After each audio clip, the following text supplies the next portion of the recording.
Today, I'm going to be telling you about 10 words that will make you sound very smart. Hey there, smart stuff. My name's Christopher from chrisamericos.com, where we help you speak better English in 30 days or less. Now, words alone do not make you smart. I'm talking about words that make other people think that you're smart. So, if you really want to be smart, you need to go learn and you need to go study and you need to become smart on your own. But these words will make people think you're smart, at least. That's how I use them. And before we jump into the first word, make sure you like, you subscribe, and you do all that fun stuff that happens under the video. And the first word that will make you sound smart is the word pragmatic. That's right, pragmatic. It means that something is useful or practical or realistic. For example, you might say the manager took a pragmatic approach to the project. Or instead of dreaming about perfection, let's be pragmatic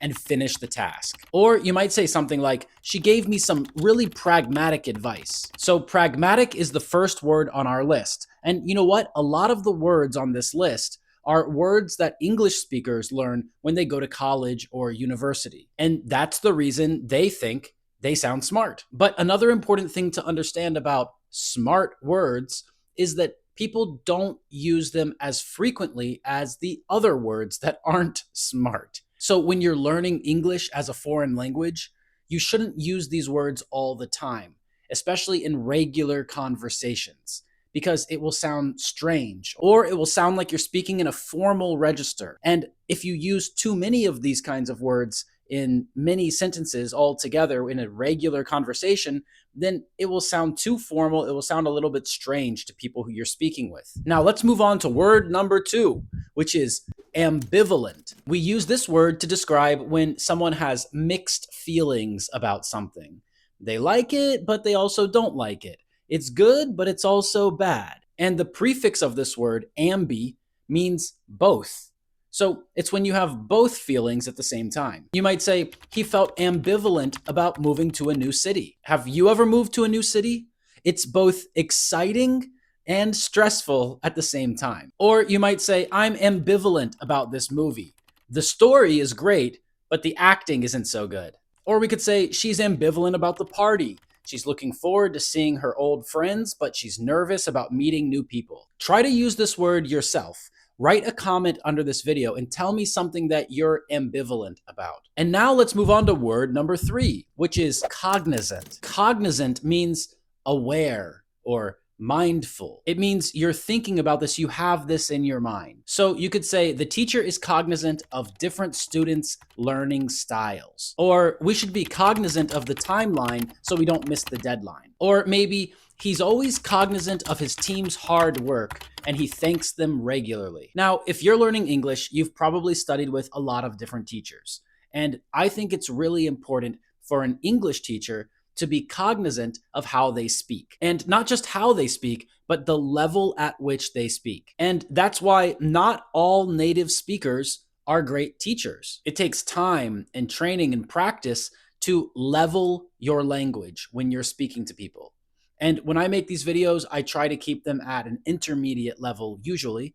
For this video, we need to talk about more upper intermediate and advanced level words. But sometimes in my videos, you might hear me pronounce words in a certain way that's very clear and easy for you to understand. And that's because I'm an experienced English teacher and I know that I need to level my language. I'm cognizant of that when I'm speaking to you. Now let's move on to word number 4, which is mitigate. And mitigate means to reduce or lessen something negative like risk or damage. For example, planting trees can mitigate the negative effects of air pollution in the city. Or we might say, she does yoga every morning to mitigate stress. Or the company introduced new safety regulations to mitigate risks of injuries in the factory. Number 5 is resilient. I like this word a lot. It means something like strong, but it's more like able to recover quickly. So it's like being strong even when something bad happens or even when something hurts you.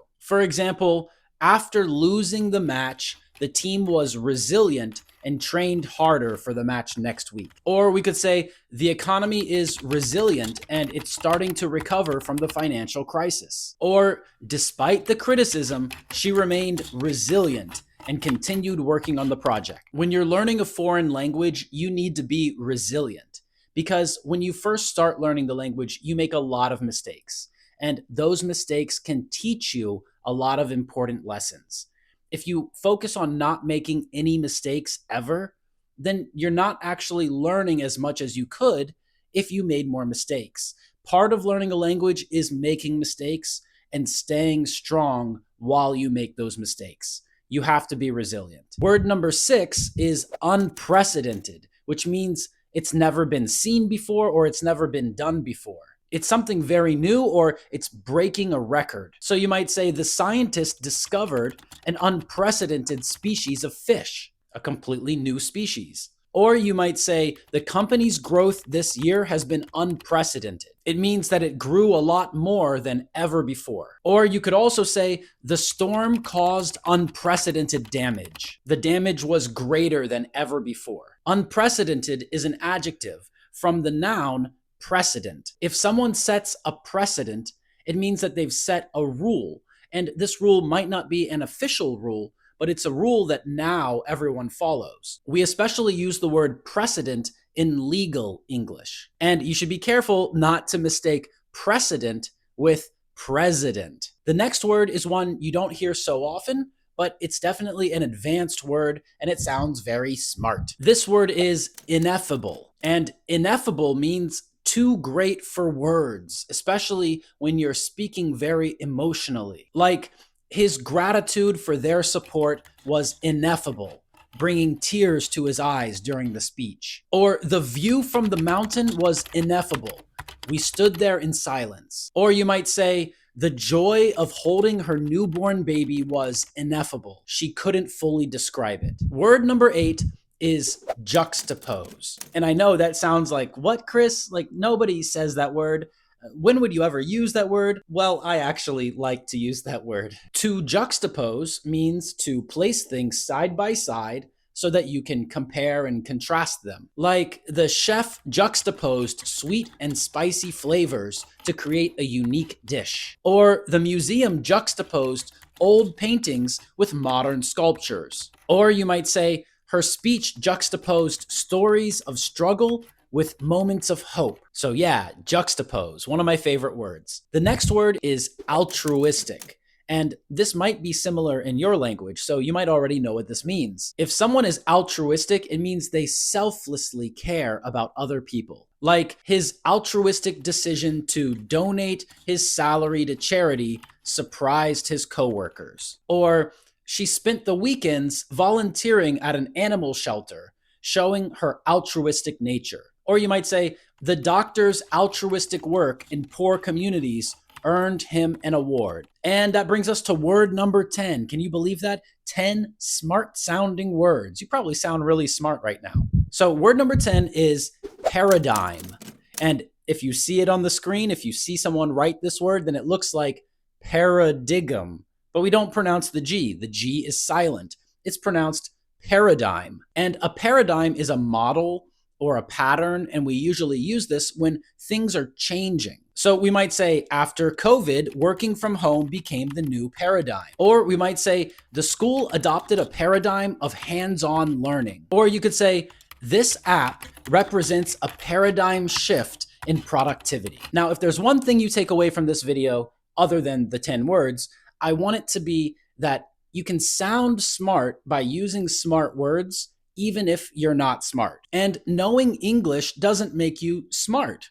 Just knowing a language doesn't make you smart. Some people think that if my English is perfect or if I sound really fluent in English, then people will think I'm smart. And that's not necessarily true. Sure, some people might think that. Some people might hear these words and say, that was a smart word to say, he must be smart. But we all know that that's not true. And smart words don't make you smart, they just make you sound smart. But if that's what you want to do, if you want to make people think that you're smart because you sound smart with smart words, these are some smart words to use. Thanks for watching this video. Write your favorite smart word down in the comments below this video. And while you're there, don't forget to hit that subscribe button so you see more videos like this. And if you want to join a lesson and practice speaking with professional native teachers, click the link under this video to get everyday speaking practice with natives like me. I'll see you at the next lesson. Bye-bye.